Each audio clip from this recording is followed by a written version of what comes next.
antes de la medianoche. Vamos a tener una comunicación hoy con Claudio Ledesma, ya lo estamos invitando a conectarse, vamos a ver si podemos hacerlo. Esperamos unos segunditos, se van sumando.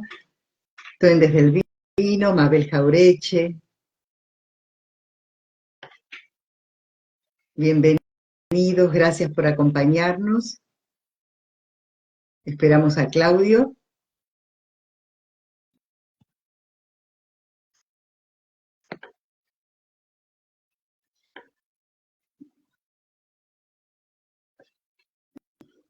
Hola, Claudio. Hola, ¿cómo están? ¿Cómo andan? Hola. Bienvenido, querido Claudio Ledesma, maestro, feliz día, maestro Muchas de gracias. narradores, a mi maestro de narración oral, bueno, así que doble felicitaciones, una parte por el Día del Maestro y por otra porque hace poco fue tu cumpleaños, Sí, así que bueno. hace poquito. Bueno, gracias, muchas gracias. Bueno, gracias por estar acá con nosotros. Esto es Tiempo de Palabras, antes de la medianoche. Y ya en mayo hizo un año que estoy haciendo entrevistas una vez por mes en distintos ámbitos, ¿no es cierto? Del arte, en general vinculado con el arte. Así que bueno, te voy a presentar, aunque todos te conocen. Claudio Ledesma es actor, docente y director.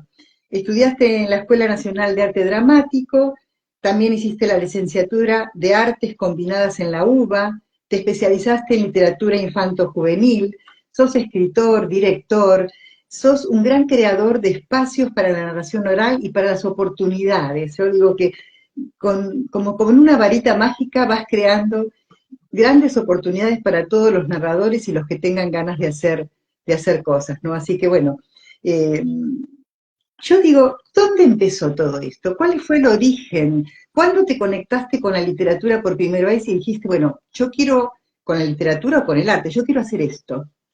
Mira, yo creo que fueron varios momentos de mi vida y en distintas situaciones. Yo creo que más allá de que aprendí una técnica para contar cuentos, que me gusta el arte, las artes escénicas, más allá de eso, creo que más allá de la formación, que yo Sí. creo que a través de ella uno puede lograr y conseguir emocionar a través de una técnica. Más allá de eso, pienso que también había una predisposición, porque de chico me acuerdo que en la escuela secundaria me gustaba contar las películas que veía en el cine. Y mis ¿Dónde amigos viviste el secundario? ¿Dónde vivías vos? ¿En qué barrio? ¿En qué zona? en San Telmo, un barrio con historias, y bueno, hice la secundaria en el Joaquín B. González de Barracas. Ah, sí, Entonces, sí. tenía muchos amigos que eran de zona sur, entonces, bueno, con ellos conocí todo lo que es la provincia de zona sur, ¿no? Pero bueno, y ahí empecé a contar películas, me acuerdo, que narraba eso. También escuchaba un programa de radio, ahí me empecé a nutrir de la literatura, pero también a través de la oralidad, porque Marta Albanese tenía un programa llamado La Estación del Amor, en Radio en Sí. Rivadavia. Y allí escuchaba yo cómo leía ella textos poéticos, cuentos, fragmentos de obras de teatro. Y bueno, y ese fue mi primer acercamiento, en forma inconsciente, digo yo. Después ya Sí. conscientemente decidí estudiar literatura y hacer licenciatura en artes escénicas, y contar cuentos fue una síntesis, juntar esas dos pasiones. Ahora, antes de llegar a la narración oral, ¿llegaste a actuar? ¿Fuiste actor en un escenario? ¿O eso quedó un poquitito en segundo plano enseguida? No, no, fui actor también normativo, del teatro representativo, porque en la Escuela de Arte Dramático había 6 meses de residencia actoral, entonces las tuve que hacer. Y también dirigía un grupo de teatros de un centro de jubilados. Ah, Y mira. con ellos también empecé siendo actor y después director, pero hice Papá Querido de Ida Bornit, hice escenas de Una visita cada verano, hice distintas cosas, sí, sí, sí, sí. Y siempre digamos, en un momento determinado, entonces preferiste dedicarte directamente a la narración oral. Pero la actuación aportó mucho, ¿no? ¿Sirve la formación actoral para la narración oral? Sí y no.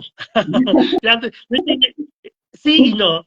Sirve en el sentido, sí sirve porque uno como actor tiene manejo de las emociones, desarrollada la creatividad, el dominio escénico, la proyección de la voz, el manejo de público. Para eso sí, obviamente que sirve. Pero digo que no también porque el actor tiene el vicio de entrar en un personaje. Y en la narración oral es uno el que cuenta, no un personaje. Al sumo, si está en cuenta en primera persona, es un personaje que evoca, tampoco muestra. Y entonces siento que a veces es más difícil desaprender que aprender.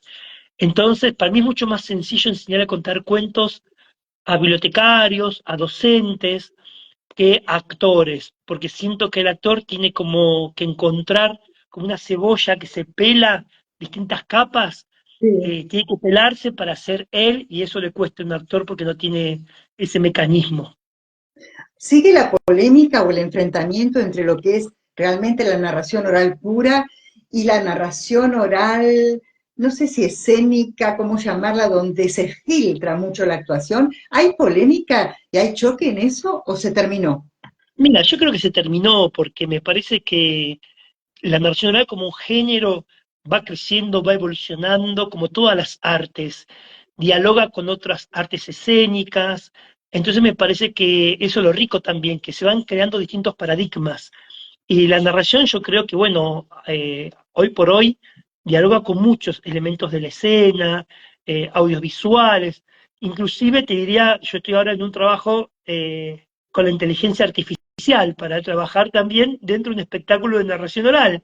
Mira, Eh, se entonces, está creo que se va sí, abriendo a otras herramientas. sí, yo creo que sí. Por ahí la escuela más ortodoxa es la que todavía no se abre.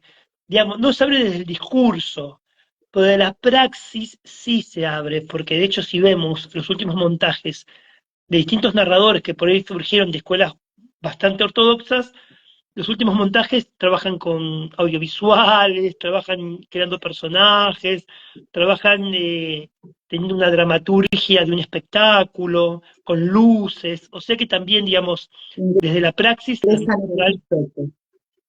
Claro.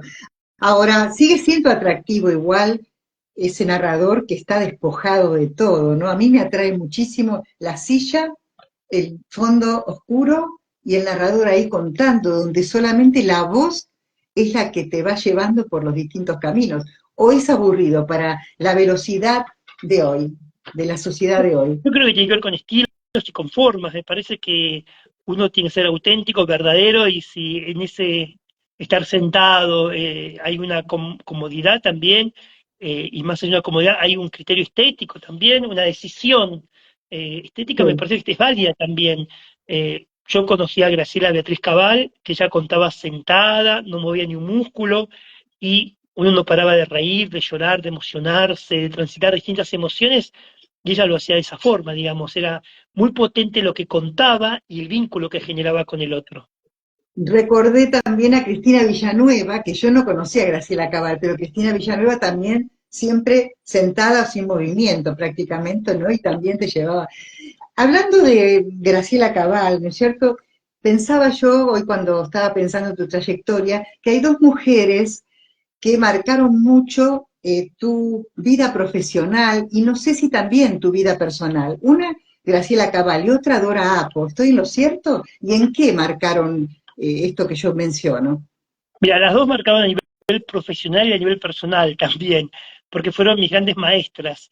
Dorapo en el sentido de que con ella descubrí la narración oral, este género maravilloso del cual hoy trabajo hace muchos años, y también descubrí con ella en el aspecto personal la militancia, la sensibilidad social, el compromiso de ir a una marcha, digamos, con ella adquirí toda esta visión más política, ¿no? Tener un compromiso ético y estético también a la hora de contar. Y con la Cabal descubrí el humor, descubrí la buena literatura, con ella descubrí también la literatura infantil y juvenil, que también con sus vertientes, con sus estudiosos, con los críticos, con los hacedores y con los mediadores de la LIG. Entonces, digamos, a nivel personal y profesional, ambas me han marcado mucho. Considero que Graciela Cabal fue valorada realmente como escritora? Porque Secretos de Familia para mí es una obra, una joya, es una joya. ¿Consideras que realmente fue valorada como escritora? ¿Qué pasó allí que no se difundió mucho más su obra? Si la querés conseguir, no la conseguís hoy, por lo que sé, Bueno, ¿no? yo creo que hay dos momentos. Primero, cuando Graciela estaba viva, sí, yo creo que fue reconocida en ese momento. De hecho, la novela que vos nombraste, Secreto de Familia, ganó el premio Gobierno Ciudad de Buenos Aires en el año 95. Y ese premio significaba en ese entonces $1.000 por mes hasta que Graciela murió, ¿no? Y esa fue su jubilación, digamos. Y ella decía con ese reconocimiento que tuvo económico y también a nivel profesional, fue muy importante para ella. En su momento fue reconocida como escritora. Yo creo que los últimos años ella despuntó el vicio de contar sus propios cuentos, o sea que como narradora no pudo desarrollarse, porque prácticamente en los últimos años empezó contaba siempre en el encuentro de narradores de la Feria del Libro, pero un cuento.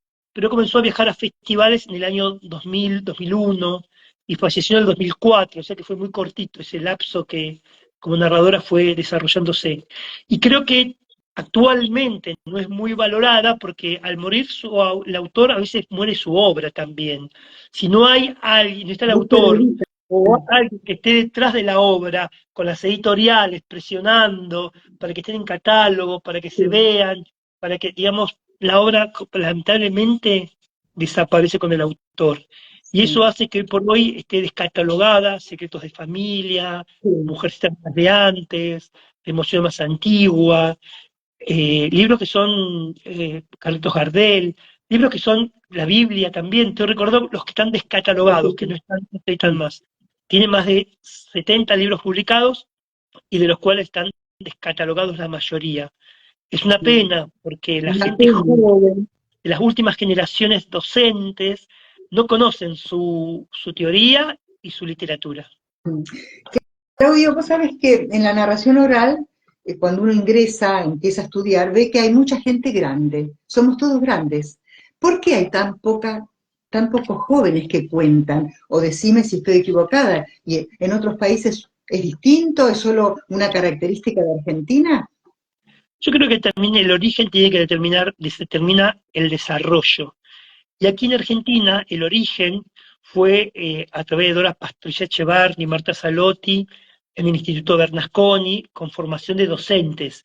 Digamos, eso fue lo primero que existió aquí en Argentina. Después, en el año 85, viene Daniel Mato, contando para adultos, pero ya en los años 40 se contaba para niños. Entonces yo creo, claro, lo que ha hecho es que las jubiladas, ahora docentes, tomen esta Las que tenemos más actividad. tiempo. Exactamente. Pero por suerte eso está cambiando porque últimamente yo tengo en los talleres gente también, digamos, más joven, tengo hombres también, varones que antes no había, Sí, ahora en todos los muy grupos tengo bien. hombres, por ejemplo, y antes no pasaba eso.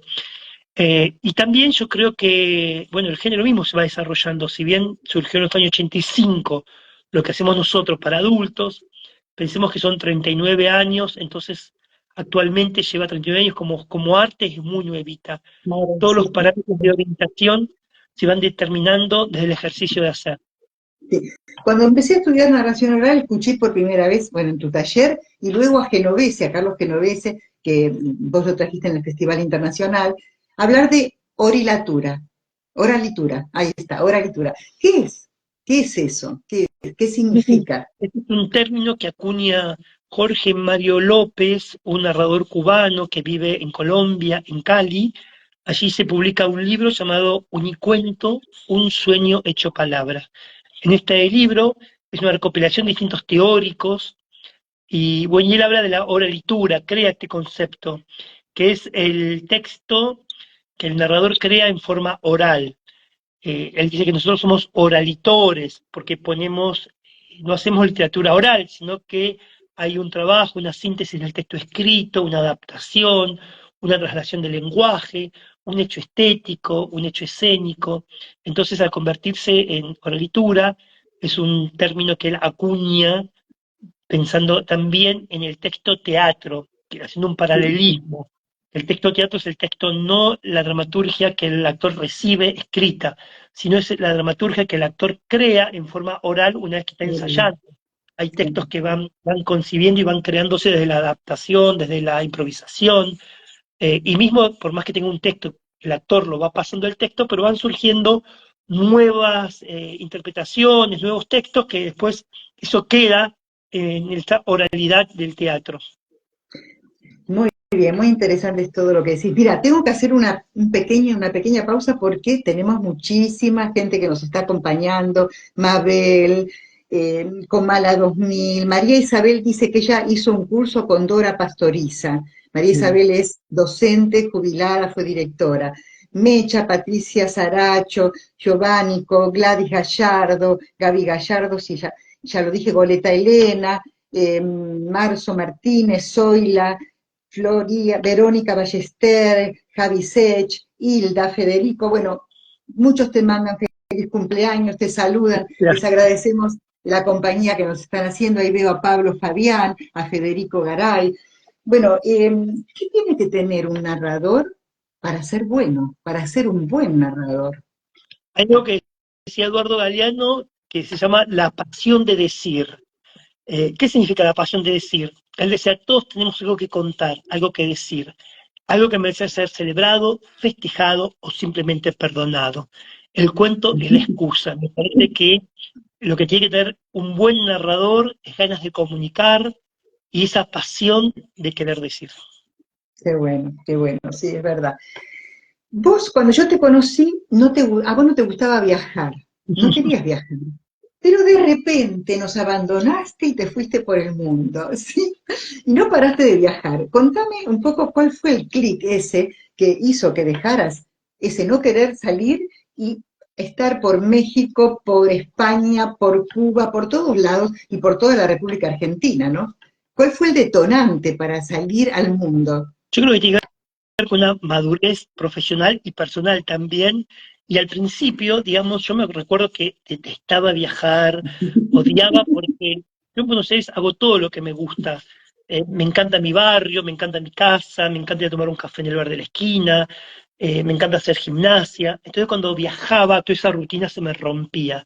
De hecho, me acuerdo que me volví en mitad de un festival en Colombia, tenía que viajar 45 días porque hay muchos festivales que se unían y a las 2 semanas no aguanté más, cambié el pasaje y volví y fui el hombre más feliz cuando volví a la Argentina. Eh, así me conociste, pero después comencé a disfrutar y amar mucho lo que hago y a tener una estrategia que me sirvió muchísimo. Mi estrategia fue la siguiente: como tengo muchos viajes durante todo el año programado, nunca pensar en el viaje que está por venir, sino pensar y disfrutar en lo que estoy transitando en ese momento. Ese fue como el gran secreto. Por ejemplo, recuerdo que no se iba a Cuba, y después tenía que ir a México, después tenía que ir a Colombia, porque me queda más cerca hacer ese trayecto de ahí que venir a Argentina y volverme de vuelta. Entonces, esto hacía, bueno, estaba en Cuba y pensaba solamente, ni miraba la agenda, yo no tenía ni idea cuánto tenía que irme, simplemente transitaba y vivía el momento. Cuando llegaba a lo de México, lo mismo, estaba en México 20 días y transitaba y no estaba cuando el primer día pensando faltan 19, faltan 18, no, lo que hacía era disfrutaba, la pasaba muy bien y no me daba Sí, cuenta que los tiempos sí pasaban. Y después sí, llegaba a sí. Colombia y nada, yo me daba cuenta tenía que estar acá, pero también porque empecé a disfrutar y amar lo que hago. Entonces, me gusta tanto lo que hago que ahí empecé a disfrutar los viajes ahora, simplemente por el amor a lo que hago. ¿Cuándo empieza Cuenta Habana? Porque vos sos director de muchos festivales, Festival Internacional, Te doy mi palabra, Cuenta Habana, bueno, ¿cuándo comenzó Cuenta Habana? ¿En qué consiste? Contar a la gente, a los que no saben, Bueno, muchos Ana, saben, ¿no? Pero tiene una anécdota muy interesante, muy divertida, porque en el 2009, piense que no había tantas redes sociales, solamente existía el mail. Entonces, recibo un mail yo de un tal Marcelo Sonneblum diciendo de que me quería tomar un café porque quería invitarme a Cuba a que organice un encuentro, un festival en Cuba y que puede llevar a mis alumnos, llevar gente de otros lugares y que me regalaba el pasaje, me pagaba el alojamiento y la comida. Entonces, claro, yo recibí ese mail, y ese mail me lo mandaron a mí, a dos narradoras más, una de ellas era Cristina Villanueva, y claro, y ninguna fue a la reunión, fui yo solo. Y entonces, bueno, ahí surgió después una amistad con Marcelo increíble hasta el día de hoy. Trabajamos juntos, tenemos proyectos juntos. Y el Cuenta Habana ya pasaron 15 años de esa primera edición que se hizo en el 2009. Y cuando después charlaba, me acuerdo con Cristina Villanueva, yo le decía, Cristina, pero yo llevo 10 años del Cuenta Habana, ¿por qué ustedes nunca fueron a esa reunión? Podrían haber estado acá conmigo. Y me dice, mira, Claudio, me dijo algo que me hizo pensar. Me dijo ella, si hubiéramos ido a la reunión, hubiéramos ido a Cuba sí ese año, hubiéramos vuelto. Y nunca más hubiéramos vuelto más, me dice. Vos tenés como esa habilidad de multiplicar todo lo que haces, me dice. Sí, Y es claro, verdad, bueno, es verdad. sí, yo genero vínculos con la gente, Sí, porque más sí, allá sí, de mi sí. trabajo, me interesa el ser humano, ya sea alumno, profesor, colega. Entonces, bueno, el Cuentabanas lleva hace 15 años. Este año no vamos a Cuba en el 2020, perdón, el año que viene, el 2025, vamos a hacer un crucero de cuentos. Nos vamos a Ay, ir qué hermoso. el 28 de enero y volvemos como el 6-7 de febrero, recorriendo Brasil, Uruguay y Argentina en crucero. Qué Eh, bueno. hicimos 14 ediciones 15 ediciones del Cuenta Habana, fuimos con Tip Travel, fuimos también 3 veces a México, 2 veces a Perú, a Chile, a Uruguay, a España, fuimos el año pasado a Turquía. Bueno, nada, Ay, son sí, viajes hermosos, viajes de cuentos, digamos, donde vamos a qué contar y a bueno. pasear. Claudio, acá Yo, tengo que hacer, sí, decime. lo último, tengo una frase que digo, los cuentos nos llevan, no solo en la imaginación, también Sí, físicamente a estos claro. lugares. Tal cual, es genial eso, es genial. Mira, Gaby Gallardo dice que es admirable tu camino, tu recorrido. Mabel Jaureche dice gracias, Claudio, por este testimonio. Está feliz de verte y de escucharte, ¿no? Eh, el Festival Internacional de Cuentacuentos que organiza acá, corregime si estoy equivocada, ¿en el 2000 comienza? No, el Festival Internacional de acá lleva claro, en el 2001, sí, 2001, en plena crisis económica. Sí, bueno, pero ¿cómo fue, cómo sos un generador de cosas maravillosas y como decís, que se multiplican? Y mira, yo que te conocí del lado como docente, ¿no? Sos una persona cero conflictiva y que siempre tiene una solución para todo. Recuerdo que estábamos en La Plata por narrar Pecados Capitales y cuando ya habíamos organizado todo, estaba todo perfecto, dijiste, nos tenemos que mudar porque al lado va a haber el flamenco y no vamos a poder narrar, no sé si te acordás. Y nos mudamos a otro lugar, volvimos a armar todo sin ningún problema. Sí, eso es un don natural, pero también fue un ejercicio tuyo de ser un, digamos, facilitador de todo. Sí, yo creo que, a ver, tampoco me gusta luchar contra molinos de viento. Siempre las cosas que hago, digo que todo fluya. Entonces, generalmente puede haber algo un imprevisto, obviamente, como surgió esa vez ahí en La Plata. Pero generalmente si las cosas fluyeron bien, van a salir bien. Esa es como mi teoría, Sí, digamos. sí, sí. Y simplemente eso, y disfrutar lo que hago. Para mí esto es fundamental también, porque si no disfrutaría esto de hacer las funciones con ustedes en La Plata, no hubiera podido ser tan flexible por ahí en ese momento. Claro, sí, sí, sí, Entonces, sí. eh, yo creo que ese es el gran secreto por ahí. Dejarse llevar, dejarse fluir y obviamente disfrutarlo también. Por eso digo, no luchar contra molinos de viento, porque si voy como en cosas que no fluyen, que hago mucho esfuerzo, que las cosas seguramente no va a terminar bien. Claro. Julio, el Festival Internacional marcó un hito acá en Argentina porque no realmente vino gente de distintos países y se hizo ese intercambio, fue maravilloso, aprendimos mucho de los narradores habrán aprendido también de los argentinos, por supuesto, es decir, ese intercambio. ¿Qué recordás o qué querés subrayar de esos festivales durante años? Personalidades, gente que haya enriquecido mucho el festival. ¿Qué recordás de Bueno, eso?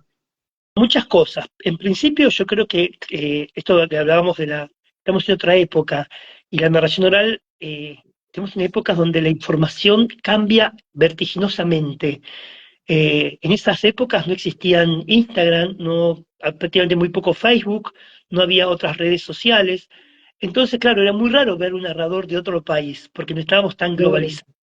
Entonces, cuando veníamos a estos festivales, era muy importante para ellos y para nosotros, porque, como decís, intercambiábamos, veíamos cómo cada cual encaraba el oficio, con su estilo, cómo contaba, cómo narraban. Entonces, eso fue para mí muy importante, fue un aprendizaje, ¿no? Después, claro, vinieron las redes, ahora es más fácil ver, la gente comenzó a viajar, entonces acá en Argentina viven narradores de muchos países, ya no hace falta traerlos, porque ya viven claro, acá en Argentina, gente de claro, España, sí, sí. Colombia, Cuba, un montón de narradores puedo citarte. Entonces yo creo que los paradigmas han ido cambiando también de la narración. Por eso yo creo que dejé de hacer el festival. En el 2001 comencé, como te dije, en plena crisis de cambiábamos 5 presidentes en un día. Yo creo que las crisis nos ayudan también a desarrollar la creatividad, a sostener espacios de resistencia en ese lugar, desde el Sí. placer. Entonces, bueno, para mí fue como, en ese momento, hacer el festival fue como un oasis, después se siguió desarrollando como 20 años más, y bueno, y ahora me parece que ya hay otros formatos, hay otro modo de comunicar, y uno tiene que, de hecho estamos acá comunicándonos por Sí, cuentos también. tal cual, Entonces tal me cual. parece Sí, sí. excelente, ¿no? Poder saber que las cosas se han modificado y bueno, como dije anteriormente, no luchar contra molinos de viento. Sí, sí. Vos sabés, Claudio, que yo viajé poco, por razones familiares, siempre tenía un problema, pero las 2 veces que viajé fue a Olavarría, a los 50 que cuentan. Eso fue para mí maravilloso, soñado, me parecía mentira que de pueblo en pueblo íbamos narrando y nos iban siguiendo. ¿Cómo surge los 50 que cuentan y qué marcó en tu vida profesional? También fue muy importante porque bueno, yo me contactan por mail en esa época, también no existían tantas redes, entonces una chica que yo no conocía, viene a contar cuentos a los museos. Bueno, dije yo, eh, y bueno, me dijo un cuento por cada museo. Perfecto, dije yo. Llegué como el Flautita de Hamelin con una mochila solamente. En vez de llevar ratones, llevaba personas, niños, adultos, jóvenes, abuelos, y en vez de usar una flauta, eran cuentos los que narraba. Claro, para mí fue un desafío profesional muy grande, porque cuando voy al primer museo, empiezo a observar y había un nene de 4 años hasta un abuelo de 90. Entonces, poder escoger ese cuento que cubra todas esas expectativas, al joven, al adulto mayor, al niño. Y bueno, y fue muy emocionante porque más allá de la gente del interior tiene como otro ritmo. Me acuerdo que los cuentos eran como conversaciones. Yo contaba y me decían, no, ¿sí? ¿En serio? ¿De verdad? Claro, ellos era un público, bueno, comprobaste, era un público delicioso que Sí, sí, divino, divino. y además, descubrir estos museos, que era como entrar en el túnel del tiempo, yo dije, esta experiencia la quiero llevar con mis alumnos. Entonces le dije a Maribel García, que Sí, yo la conocí de viaje que hice, que iba a ir, a los pocos meses Maribel organizó otro, digamos, circuito de los museos de los pueblos, y invité a los alumnos. Dije, bueno, ¿quién viene? De Maribel, somos 10 a la semana. No, somos 15. No, somos 20, somos 35, bueno, 50. Por eso quedó los 50 que cuentan.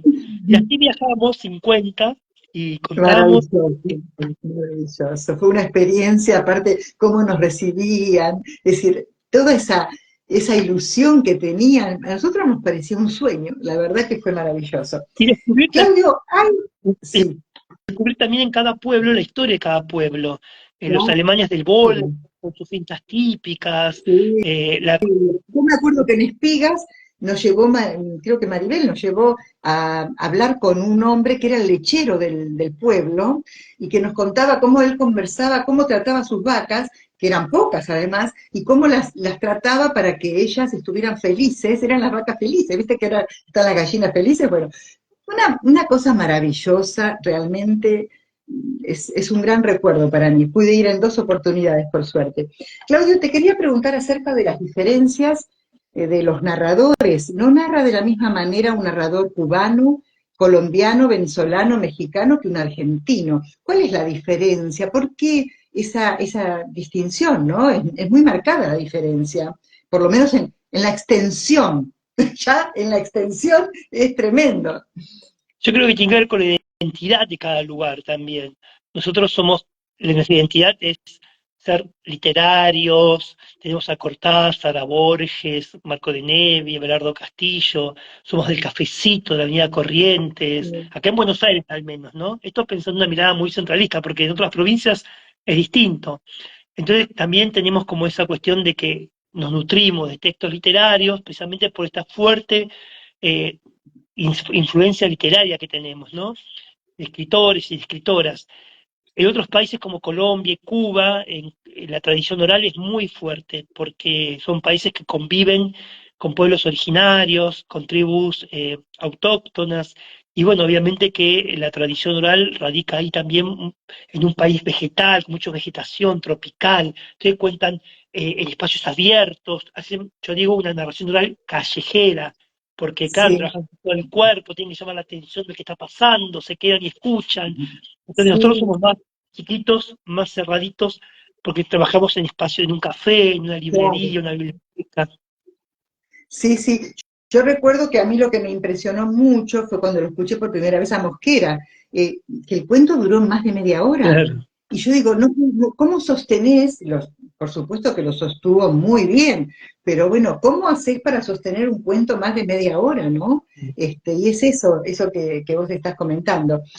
Recuerdo también, Claudio, que en una época hacías unas narraciones, eran como maratones, de noche, en la Avenida Corrientes. ¿Qué pasó con eso? Pues fue maravilloso también, eso fue maravilloso. Me hice acordar cosas que yo me había olvidado. Y es la de Raúl Cuevas, en realidad. Raúl formaba parte del Círculo de Cuentacuentos.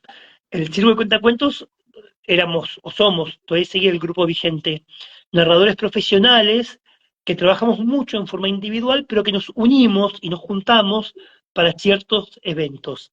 Así era el Festival Internacional de Cuentacuentos, nos juntamos también para las Jornadas Internacionales de Literatura Infantil y Juvenil, y para esta maratón de cuentos que existió durante 2 o 3 años la hicimos, en los cuales tomábamos Avenida Corrientes, Corrientes y Callao como Sí, epicentro, y buscábamos el Jardín de los Ángeles, una librería, un cafecito, y sí, empezamos una maratón de 24 horas seguidas, en sí, las cuales maravilloso. en el círculo, como éramos, por ejemplo, no sé, 10, pongámosle, entonces cubría cada uno 3 horas, por ejemplo, 2 o 3 horas.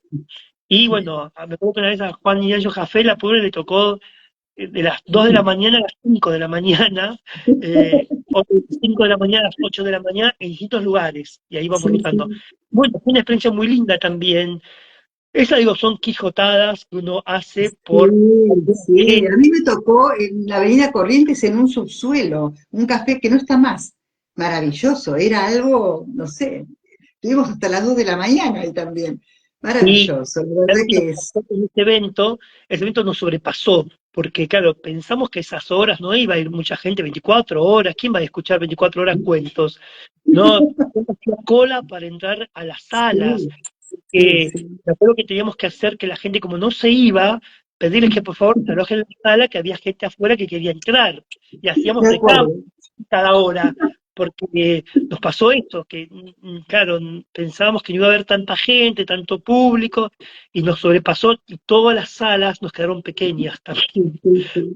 Ahora, Vos digamos. sabés qué maravilla, qué maravilla. Claudio, yo recuerdo que fuimos el grupo en el que yo comencé en el 2008, todos narradores que después hicieron carrera, Rosana del Castillo, Hilda Viñals, bueno, mucha gente que ya algunos se retiraron, como Patricia y Sandra, chica que era periodista, no sé si te acuerdas. Bueno, después de 3 años nos dijiste, no las quiero ver más, yo no quiero alumnas crónicas, vayan a estudiar con otros docentes. Entonces, ese acto realmente de generosidad, ¿no? De despojarse de los alumnos cuando a veces hay docentes que los atornillan al sillón. Bueno, vos despojarte y vayan a formarse con otros docentes. Es útil que uno tenga como alumno docentes que den distinto enfoque, que tengan distintas características. Yo creo que sí, porque uno así va construyendo su narrador con fragmentos y con partes de cada uno. Cada uno meterá en su Sí, licuadora uno, algo de este, algo de aquel, del otro. Entonces me parece importante ese, que tener una formación integral. Y esa formación integral la da cuando cada uno, digamos, abarca distintas escuelas. Entonces me parece importante eso. Yo siento que con ustedes tuvimos un proceso en el cual yo les di todo lo que tenía. Y no me gusta engañar a los alumnos y engañarme a mí mismo y decirles, bueno, les sigo cobrando una cuota mensual y no sé, preparamos cuentos, por ejemplo. Porque se Claro, entiende que una clínica puede hacer en cualquier momento con todo el mundo. Entonces me parecía que yo ya había dado todos los contenidos teóricos, técnicos, bibliográficos que podía sí, darles. sí, Nada, para mí fue también un aprendizaje constante siempre con cada grupo. sí, Y dejarlos ir acá sí. me encanta también, porque siento que también ellos se renuevan, me valoran más después. Ay, no, mentira. Realmente, realmente fue algo que a mí me llamó la atención y digo, sí, y tiene razón, Claudio, porque uno se va formando, se va enriqueciendo, ¿no? No, Claudio, acá veo, sí, sí, decime. no, creo que no es un camino y que después cuando uno puede volver también y retomar, y creo Sí, que sí, sí, es interesante también, después de haber hecho un camino, cuando vuelve a ver las cosas que trabajó conmigo, digamos, tiene otro sentido, porque ya claro, al haber estado un camino, ahí donde ya está esto que me explicó Claudio, esto que vimos teórica o técnicamente claro, sí, sí, de acá, pero claro, desde ese lugar. sí. Claudio, vos también sos escritor. Escribiste Olga y los pájaros, El arte de contar cuentos y Lo bueno y breve, dos veces bueno. Y contame un poco el origen de todo esto. Olga y los pájaros, ¿a qué se refiere? ¿Cómo surge esa idea? Soy escritor muy a pesar mío, porque, porque en realidad tengo como narrador oral y tengo mucho respeto a la escritura, demasiado. Entonces siento que es una profesión, es un oficio, y soy muy riguroso en ese sentido. Entonces, digamos, los libros que escribí fueron como consecuencia del trabajo de mis talleres y nunca busqué yo publicarlos tampoco, sino que fueron editoriales que se acercaron a mí porque tenía algún vínculo. Los libros no están publicados acá en Argentina también, están publicados en Chile. En Chile. Eh, yo en Chile iba cuando iba a Chile, Lorena Díaz Mesa, una chica que daba taller literario, en las cárceles, me pedía si podía contar cuentos a las cárceles. Entonces ella me llevaba, yo iba en forma gratuita porque pensaba que tenía que devolverle a Chile todo lo que me había dado. Siempre que voy a Chile voy a trabajar, dando talleres, haciendo espectáculos. Entonces sentía que Chile fue muy generoso conmigo. Yo tenía que devolverle un poquito de todo eso que me había dado, entonces iba a contar a las cárceles. Y Lorena me dijo, Claudio, mirá, me dice, ahora estoy sacando una editorial, me gustaría que el material que nos diste en los talleres lo publiques como un libro. Yo digo, mira, tendría que verlo, tendría que coordinarlo, tendría que leerlo, tendría que releerlo porque por ahí no estoy de acuerdo conmigo de un año para el otro. El año pasado yo lo pienso distinto. Entonces, bueno, dije, dame un verano que me vaya a Cuba, al Cuenta Habana. Yo siempre me quedo en la ciudad de La Habana porque no me gustan los all inclusive. Eh, inclusive, la idea de tener la disciplina, me sentaba al lado de la piscina con la computadora, a la mañana leía y reescribía todo el material teórico del taller de los talleres, me aparecían ideas nuevas, las escribía abajo como títulos y todas las tardes empezaba a desarrollar las ideas nuevas. Tuve un corrector que fue Manuel Peña Muñoz, un amigo escritor de Chile Sí. increíble, él me Escritor, poeta también, ¿no? ¿Poeta? poeta, Sí, él me sí, corrigió el sí. libro, y bueno, y así lo presenté, y pues fue un trabajo arduo con una editora, y bueno, todo el proceso que lleva. Así publiqué eh, El arte de contar cuentos y publiqué Lo bueno y breve, dos veces buenos, que son narración oral y literatura y microcuentos. Microrelato, sí. Pájaros se abre se hace una colección llamada Libros Blancos para imaginar e ilustrar, donde había espacio para que la gente ilustrara el texto. Yo tenía, me dice, Lorena, lo mismo, me dice, ¿tenés algún cuento para publicar? No, no tengo ninguno. Digo, dice, bueno, yo tenía una revista de cuentacuentos llamada El Boletín Te Doy Mi Palabra, Claro, sí, noticias. sí. Aquí había una sección llamada Info Chico, que yo coordinaba, y cuando no publicaba nada, escribía yo algo ahí. Pero era el boletín, le pasé todos los escritos de ese boletín, y ahí sacó Olga y los pájaros, que fue uno de los textos que le gustó y lo publicó. Y después, el año pasado publiqué también en Brasil, que viajé a Brasil, y me pidieron Sí. que no tengo nada escrito, le dije yo, no puedo hacer, viste una charla, sí, sobre primeras infancias, sí, desgrabarla, me dijo, la desgrabé y salió otro libro publicado que lo tengo por allá, ya, bueno, pues se los muestro, literatura para infancias. Muy bien, muy bien. Mira, acá Mabel dice que, Mabel Jaureche dice que tengo mucha teoría que nos diste, Claudio, y que me sigue siendo muy útil. Bueno, seguimos con gente que nos acompaña, no los puedo nombrar a todos, son muchísimos, muchísimas gracias por seguir acompañándonos. Claudio, los premios forman una parte importante también dentro de tu carrera. Tenés el premio Conarte 2011, Pregonero 2011 y 2013, el Cochero Azul 2014, también Jesús del Monte 2018, Chaco Te Doy Mi Palabra 2019, Hormiguita Viajera 2023, Hacedor 2015-2024 y me queda por allí alguno más. ¿Qué son los premios? ¿Para qué sirven? ¿Los valorás? ¿Te parece que son buenos? ¿Son un incentivo? ¿Cómo los vivís los premios? Porque son muchos. Sí, mira, depende. Al principio me gusta muchísimo, obviamente, recibirlos, siento que es un reconocimiento, obviamente. Después sí, digamos, me gustan, obviamente, pero eh, para serte sincero, los únicos que conservo aquí en mi casa son las carretas pregoneras del pregonero de la Fundación del Libro y la hormiguita viajera, porque fue uno de los últimos. Son los únicos que tengo. Los otros me fui deshaciendo de todos ellos. Eh, Que no te escuchen. básicamente, mucho, digamos. Eh, siempre es un estímulo, un premio también. Yo tengo la suerte, digamos, que yo siento que soy muy reconocido por mis colegas, por el ámbito de la narración oral, y eso me parece lo más importante. Ese para mí es el mejor premio, ¿no? Que Sí, cuando sí. iba a un país, que viajaba, eso me pasaba mucho antes, que iba a algún país y me decían, pero tan joven, me decían, siempre que un hombre Ledesma era un hombre con barba, blanca, largo, hace más de 30 años que cuento y Claro, desarrollo este género, entonces, sí, sí, sí, sí. digamos, eso nada más.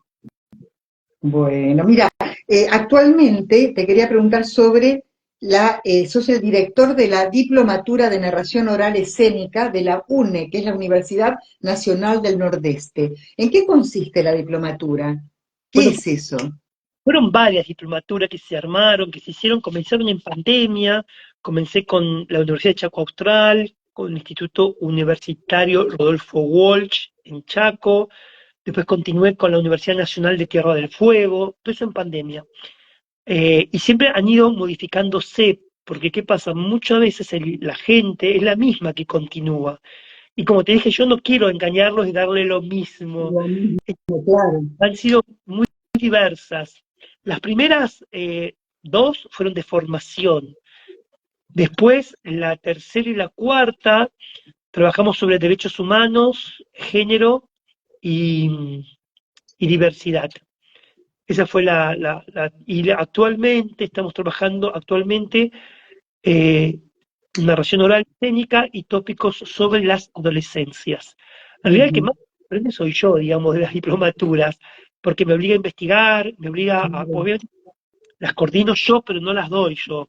Yo doy dos clases solamente. Claro, sí, Clases sí, sí. de expertos invitados como Diego Lebro de Colombia, Manuel Peña Muñoz de Chile, Elsa Leibovich de Argentina, eh, distintos referentes de distintos lugares, digamos, distintas miradas que me parece que son muy ricas para construir este acervo también teórico.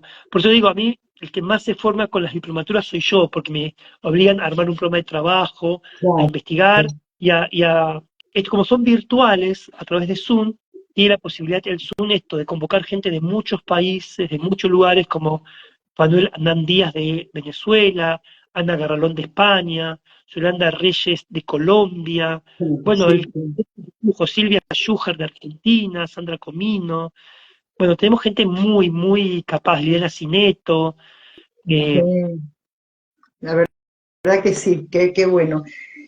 Claudio, antes de que nos tengamos que despedir, te quiero decir que Susana te manda un saludo muy grande, que te quiere mucho y que da fe de todo lo que decís como docente, lo que has hecho y que, bueno, te quiere muchísimo. Eh, Claudio, para terminar, en general siempre le pedimos al entrevistado que cuente alguna anécdota, imagínate, en una vida como la tuya, que has viajado por todos lados, que has hecho tantas cosas interesantes, alguna anécdota que sea graciosa o que sea emotiva, que haya quedado grabada en tu memoria. ¿Qué nos podés contar? Bueno, en realidad los viajes, me parece, los viajes son como increíbles porque aparte viajo con muchas narradoras, a veces con grupos de alumnos o con otros narradores profesionales a festivales. Y bueno, y eso es lo rico, me parece, que cada cual, me acuerdo que tenía en Cuba, me acuerdo de una mujer que era como bastante complicada. Entonces me decían, todo el grupo me decían, nos va a arruinar el viaje, nos va a arruinar el viaje. No, no, no, quédate tranquilo, yo la primera noche ya la desactivo, le digo. Entonces, primera noche, una cena, y dije, bueno, dije, ahora voy a entregar unos premios. Premios, y compré 3 botellas de ron, que eran los premios. Primer premio, dije, no, segundo premio, así, y a la última la dejé a ella, a la que la mujer era más complicada, y premio a la persona más sufrida y quejosa del viaje. Y claro, le dio el premio, se dio cuenta que era ella y lo que le daba en el grupo, y a partir de ahí cambió por completo, digamos. Es buenísimo, buenísimo. Bueno, ese es el arte de contar y el arte de poder unir a los grupos, ¿no? Doy fe que cuando vos estás dirigiendo el grupo, estás concentrado en tu trabajo, pero estás en cada detalle. Y sos muy, muy ordenado. A mí me llamó la atención todo el orden, porque a veces parece que estás en relax, pero no, tenés todo cronometrado y no falla nada, no falla nada, todo tiene su tiempo y su momento. Me acuerdo en el viaje a la Barría que había algunas narradoras que se retrasaban y vos dijiste, no, hay que almorzar en este horario porque a tal hora salimos y el que no está, no se queda. Y así fue, y todas se fueron ordenando, ¿no? Entonces, tener la magia para apaciguar, para coordinar, es realmente un don, ¿no? El orden para mí es muy importante porque trabajo con muchos grupos. Tengo martes y jueves talleres presenciales con 2 grupos distintos. Cada grupo son de 12 personas. Ahí son 24. Entonces tengo que, los jueves a la mañana, al mediodía, tengo un grupo por Zoom, que son de distintos países. Hoy yo tengo una presentación este domingo. Los sábados tengo el postítulo cada 15 días. Después tengo los que estoy dirigiendo afuera, en otros países. Estoy llevando una capacitación con Elvia y con una chica de Chile que va a ser en Cuba en el verano. Ahora viajo al Festival de Tucumán en octubre. Bueno, tengo muchas cosas, entonces, digamos, si no soy ordenado, necesito como ese Claro, orden sí, sí, para sí. poder. Así que bueno, la verdad, Claudio, que es un placer, te tengo que despedir, se termina el tiempo, un placer, un agradecimiento especial porque con todas las ocupaciones que tenés hiciste un espacio para esta charla y bueno, mi reconocimiento como docente, la verdad es que siempre te recuerdo, siempre te recuerdo. Y esto se lo debo a Raúl Cuevas, ya sabes la historia, que vino a narrar una de las escuelas donde yo trabajaba y yo dije, quiero hacer eso, me dijo, estudia con Claudio Ledesma. Así que gracias a Raúl Cuevas te conocí. Bueno, te mando un beso grande y gracias a todos los que nos acompañaron. Acá están saludando. Mabel Jaureche dice gracias, excelente entrevista María Isabel. Y saludaban desde Colombia y ahora no anoté el nombre, así que bueno, pido perdón porque te mandaban saludos desde Colombia también. Yo me voy Bueno, a todos, a mirar y responderle a cada uno de los mensajes que se han dejado así. Gracias a bueno, todos y a bueno, saludos, chao, nos vemos. suerte. Ahora la entrevista queda después archivada, la pueden ver cuando quieran, ¿sabes? Nos Dale, vemos. buenísimo. Gracias, gracias.